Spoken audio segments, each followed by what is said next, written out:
Ela estava no meio de um campo de soja que valia mais de 2 milhões de euros, com uma colheitadeira do tamanho de uma casa parada há 4 dias, e o homem que ela tinha contratado por último estava arrumando as ferramentas para ir embora sem resolver nada. Pela quinta vez. Pela quinta vez alguém saía daquela propriedade no Alentejo com o bolso cheio e o problema intacto.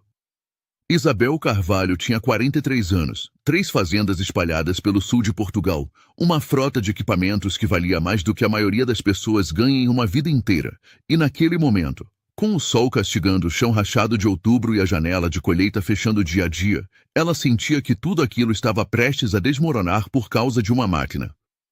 Não qualquer máquina. A Claas Lexion 8900, a colheitadeira mais avançada que o dinheiro podia comprar em Portugal, 145 cavalos de potência, sistema de navegação por satélite, cabine climatizada com tela sensível ao toque, a joia da coroa da sua operação, estava ali parada no centro do talhão como um elefante morto. E ninguém sabia ressuscitá-la. Foi nesse momento que alguém mencionou um nome. Um nome que ela nunca tinha ouvido. Rui Santos. Mecânico de máquinas agrícolas. Trabalhava sozinho, em Évora, numa oficina que ela imaginou ser igual às outras. Pequena, improvisada, cheirando a óleo queimado. A pessoa que deu o contato foi o engenheiro Mendes, dono de uma herdade vizinha, que disse apenas, chame o Rui. Ele resolveu para mim um problema que 2 técnicos autorizados da marca não conseguiram. E cobrou menos do que qualquer um deles. Isabel olhou para o campo. Olhou para a colheitadeira parada. Olhou para o celular. Digitou o número e esperou. Rui Santos tinha 38 anos, mas as mãos pareciam as de um homem de 60. Não porque fossem velhas. Porque eram trabalhadeiras. Grossas, calejadas, marcadas por anos de parafusos, graxa, ferro quente e frio, mangueiras reventadas e motores que recusavam. Ele estava embaixo de um trator agrícola velho quando o celular tocou, apoiado num carrinho de mecânico que rangia a cada movimento. A oficina era exatamente o que Isabel tinha imaginado. 2.000 metros quadrados de um galpão que começou como garagem de família e foi crescendo aos trancos à medida que a fama de Rui crescia junto. As paredes eram de tijolo à vista. O chão tinha manchas de décadas. As ferramentas eram organizadas com uma precisão que contrastava com o resto do ambiente. Cada chave no lugar. Cada equipamento de diagnóstico etiquetado. Havia uma ordem silenciosa naquele caos aparente que dizia muito sobre quem trabalhava ali. Alô. A voz dele era direta, sem cerimônia. Do outro lado da linha, Isabel falou sem rodeios. Tinha uma colheitadeira parada. 4 dias. 5 técnicos. Nenhum resultado. Ele ficou em silêncio por alguns segundos. Qual o modelo? Claas Lexion 8900. Mais silêncio. Qual o sintoma exato? Liga, trabalha por alguns minutos e desliga sozinha. Às vezes trava no meio de uma passagem sem nenhum aviso. Os técnicos disseram que era o quê? Um disse que era o sistema hidráulico e trocou válvulas. Outro disse que era o motor de trilha e fez revisão completa.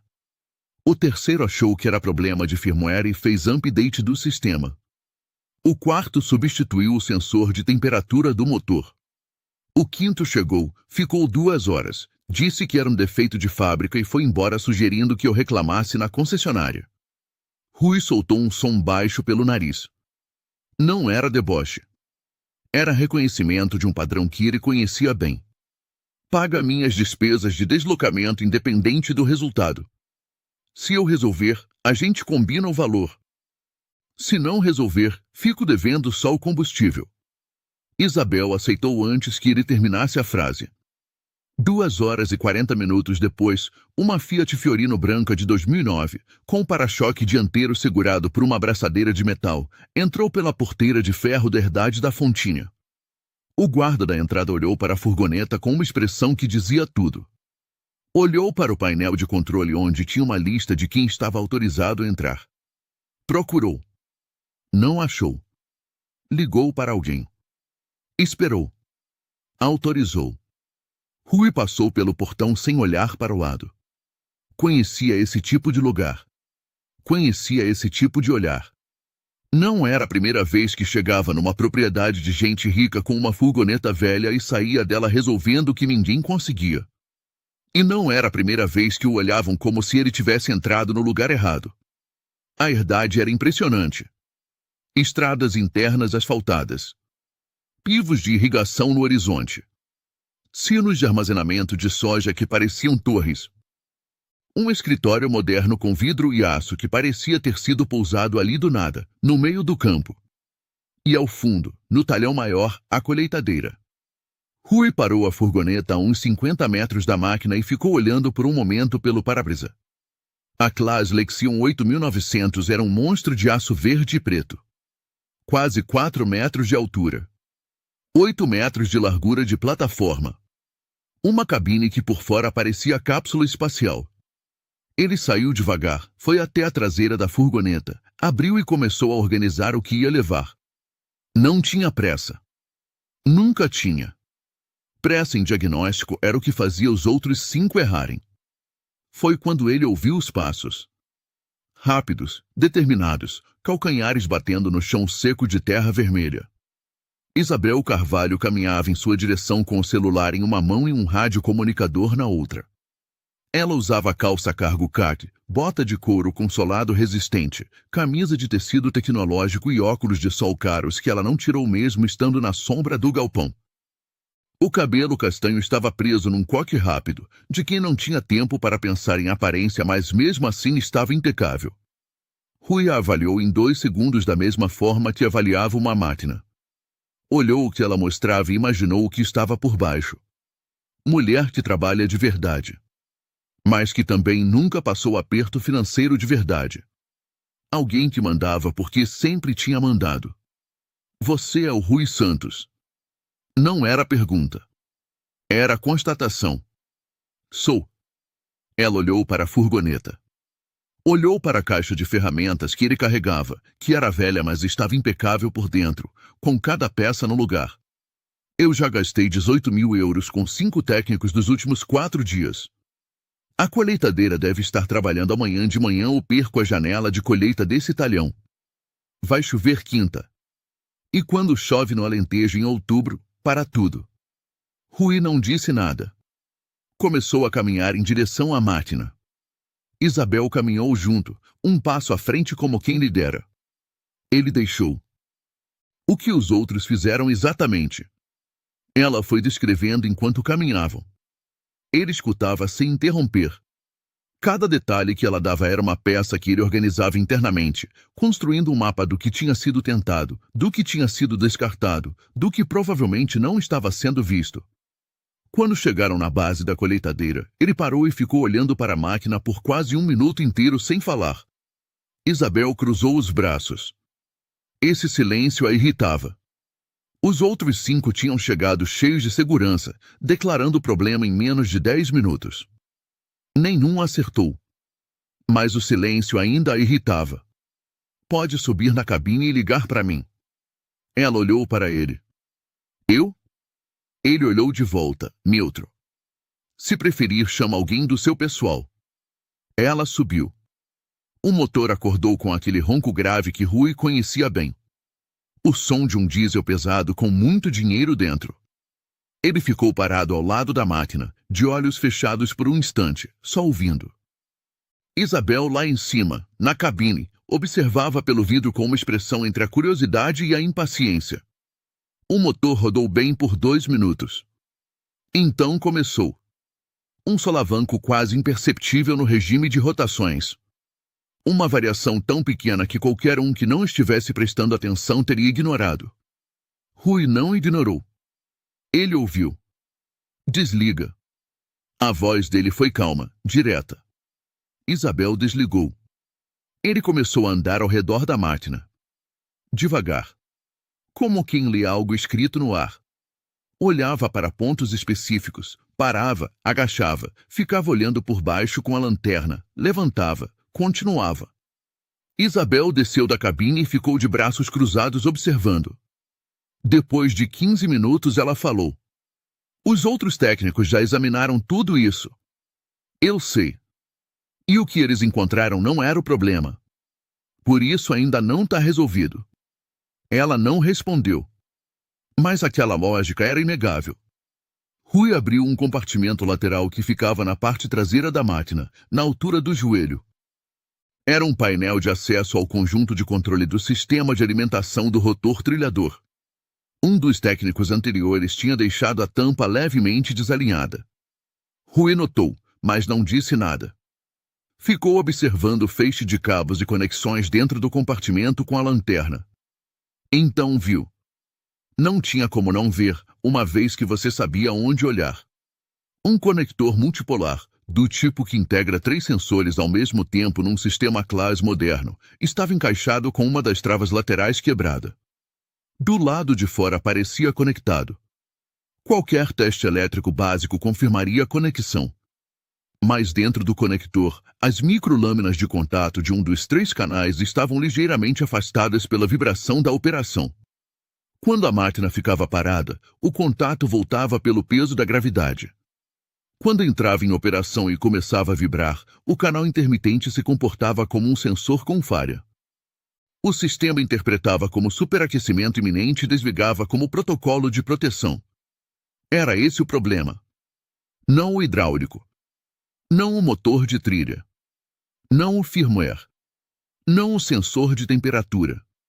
Um conector com uma trava quebrada que ninguém tinha aberto porque estava numa posição pouco óbvia e porque todos os outros chegaram já com uma hipótese na cabeça e foram confirmá-la em vez de investigar. Rui ficou parado por um momento. E foi nesse momento que Isabel, que havia dado alguns passos para atender o radiocomunicador, voltou e o encontrou simplesmente olhando para dentro do compartimento com uma expressão que ela não sabia ler. Ela não sabia que aquilo era a expressão de quem acabou de resolver um quebra-cabeça que 5 pessoas antes não conseguiram. Ela só viu um homem parado. Achou que ele também estava perdido.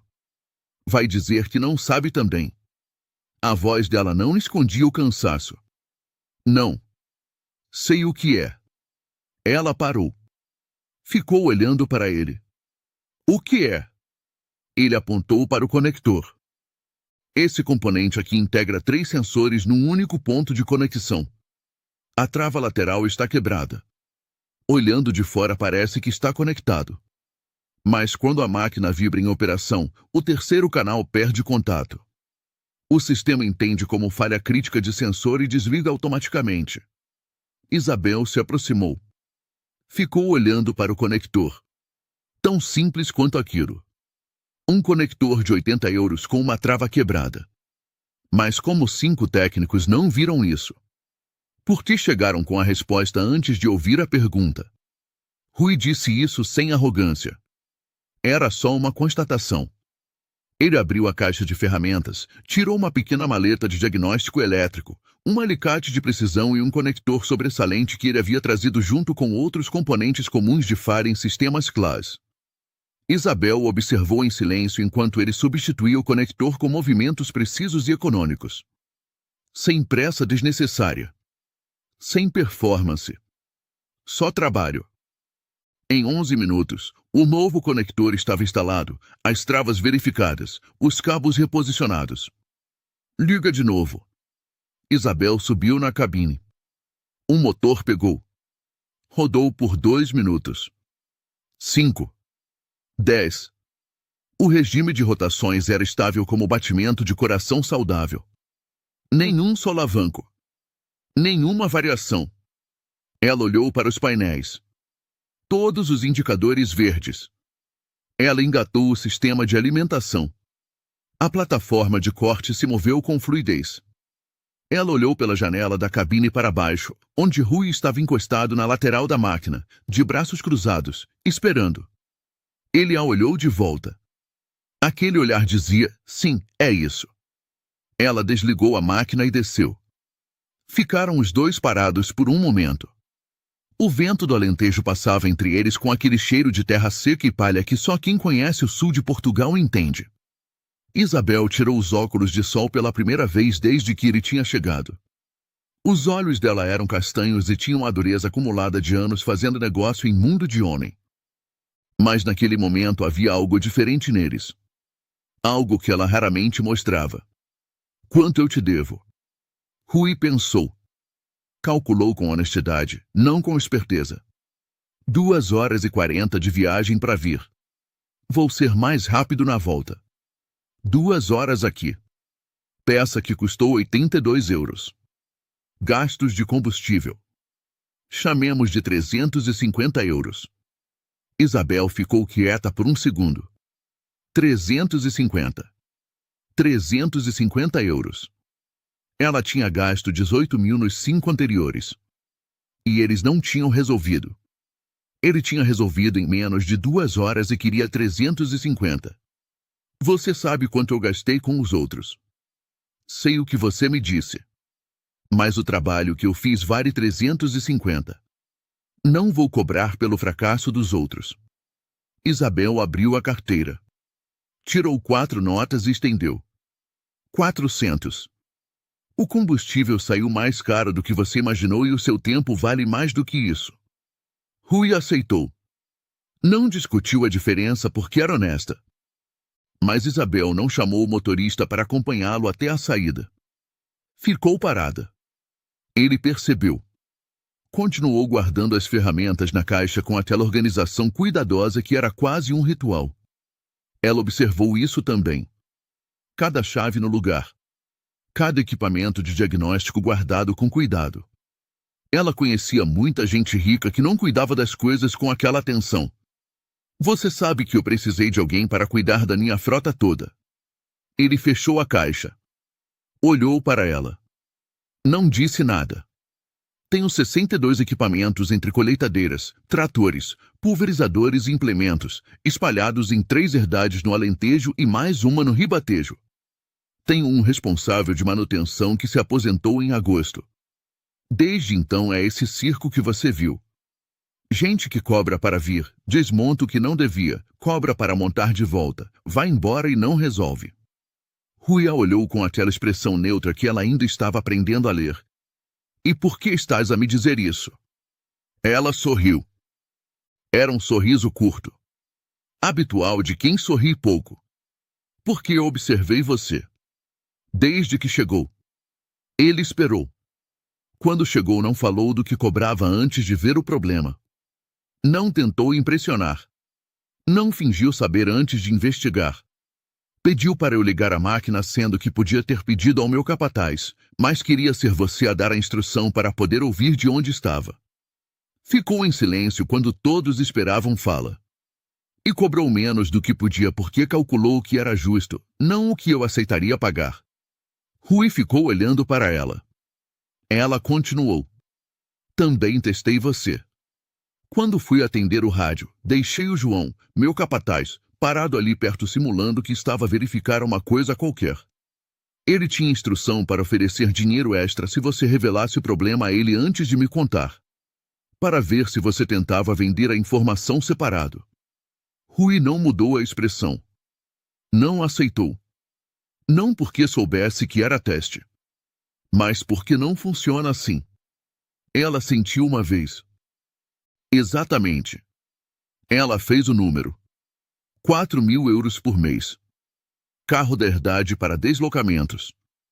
Oficina própria na herdade de Évora, que ficava mais perto da cidade dele, para ele continuar atendendo clientes próprios se quisesse. Plano de saúde. Mais um bônus anual atrelado à disponibilidade da frota. Quanto menos máquinas paradas, maior o bônus. Ele seria avaliado não por horas trabalhadas, mas por resultados. Rui ficou olhando para o campo enquanto ela falava. A soja se estendia até o horizonte como um tapete verde amarelado. A colheitadeira atrás deles estava pronta para trabalhar. A janela de colheita ainda estava aberta. E aquela mulher estava lhe oferecendo uma vida diferente. Preciso pensar. Ela sentiu. Tens até sexta. A colheita começa quinta cedo se não chover. Quero uma resposta antes disso. Ele pegou a caixa de ferramentas, foi até a furgoneta, colocou no banco traseiro. Ficou um momento com a mão na maçaneta da porta. Olhou para a colheitadeira uma última vez. Então olhou para Isabel. Não era uma mulher que pedia favor. Não era uma mulher que suplicava. Mas era uma mulher que reconhecia valor quando via. E isso era raro o suficiente para valer alguma coisa. Na estrada de volta para Évora, Rui dirigiu devagar. Não por causa do carro. A Fiorino tinha seus problemas, mas ia devagar porque estava pensando. Tinha saído de casa aos 16 anos para aprender mecânica com o tio, que tinha uma oficina em Beja. O tio era um homem simples que dizia que máquina boa é máquina que trabalha, e máquina que trabalha é mecânico que fez o trabalho certo. Tinha levado isso para a vida. 22 anos depois, tinha uma reputação construída palavra por palavra, serviço por serviço, problema por problema resolvido. Nunca tinha cobrado mais do que o trabalho valia. Nunca tinha inventado defeito onde não existia. Nunca tinha dito que sabia quando não sabia. E nunca tinha ganhado dinheiro bom. Sempre o suficiente. Às vezes nem isso. O telhado da oficina em Évora tinha uma infiltração que ele remendava todo inverno. O fusível do ar-condicionado da Fiorino tinha queimado em junho e ele não tinha arranjado tempo de trocar porque sempre havia outro serviço mais urgente. Tinha uma filha de 12 anos que queria estudar música e ele calculava mentalmente o custo das aulas toda vez que ela mencionava. 4.000 euros por mês era mais do que ele ganhava em 3 meses de bom trabalho. Mas trabalhar para alguém era abrir mão de uma liberdade que ele tinha construído sozinho. Era depender de uma aprovação que nunca tinha precisado. Era colocar a sua reputação nas mãos de uma empresa e de uma chefe que ele mal conhecia. Ficou 3 dias sem dormir direito. Na quarta de manhã, às 6 da manhã, antes de abrir a oficina, sentou na soleira da porta com um café e ficou olhando para a rua vazia de Évora acordando devagar. E percebeu que a resposta já estava tomada desde a estrada de volta. Tinha só demorado a admitir. Ligou para Isabel às 7h15. Ela atendeu no segundo toque, como se já estivesse esperando. Aceito. Mas tem uma condição. Ela esperou. Eu trabalho à minha forma. Diagnóstico antes de ação. Não troco peça por trocar para cobrar revisão. Se eu disser que o problema é X, o problema é X. Se eu não souber, digo que não sei. E não me peça para justificar minha decisão técnica para quem não entende de mecânica. Ela ficou em silêncio por 2 segundos. Combinado. Bem-vindo. Os primeiros meses foram de adaptação mútua. Isabel era exigente com o resultado e tinha a paciência curta de quem está habituada a resolver tudo rápido. Rui era metódico e não abreviava processos porque alguém estava com pressa. Houve tensão. Houve momentos em que ela entrava no galpão da herdade querendo resposta imediata e ele estava no meio de um diagnóstico que não admitiria interrupção. Houve um episódio em que ela achou que um trator estava com problema no diferencial e mandou mensagem pedindo troca urgente de componentes, e ele respondeu, com toda a calma, que o problema era na calibração do sensor de carga do eixo traseiro e que ia custar 90 euros em vez de 2.800. Ela não respondeu por um dia inteiro. Depois mandou um áudio curto. Obrigada. Era tudo. Era o suficiente. Com um ano, a disponibilidade da frota tinha subido de 72% para 93%. Aquilo em linguagem de engenharia de produção significava que as máquinas estavam trabalhando quase todo o tempo que deveriam, com paradas mínimas e planejadas. Em linguagem de herdade, significava que a colheita de Isabel tinha sido a mais eficiente dos últimos 6 anos. Menos máquinas paradas. Menos janelas de colheita perdidas.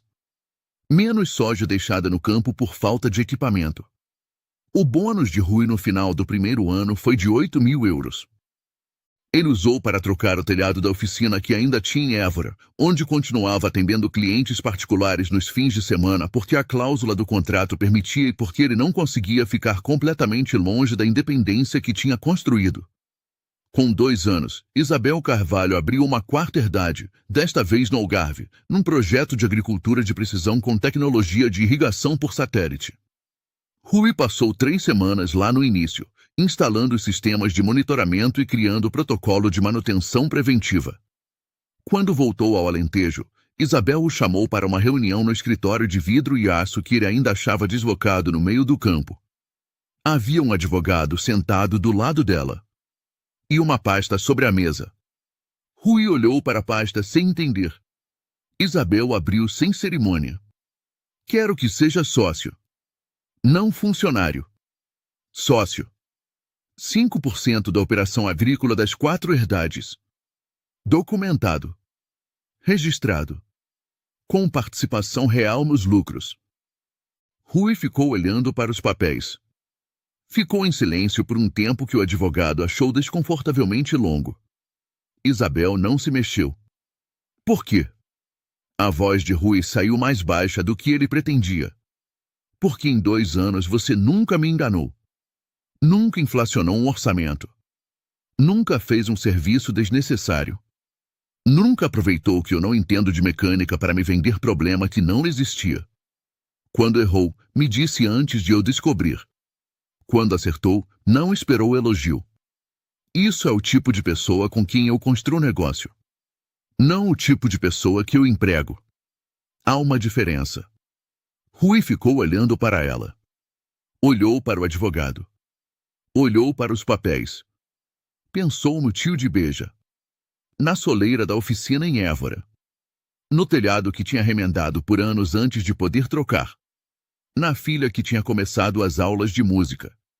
Assinou.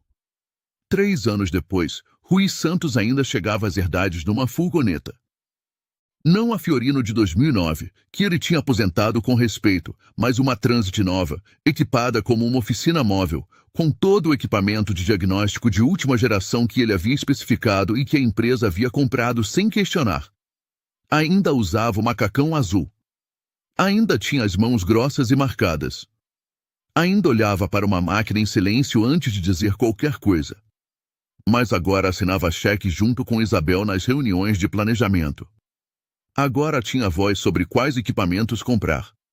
Agora a filha estudava num conservatório em Lisboa e ele visitava toda vez que podia. Ainda atendia clientes particulares nos fins de semana em Évora, porque havia decidido que nunca deixaria de fazer aquilo.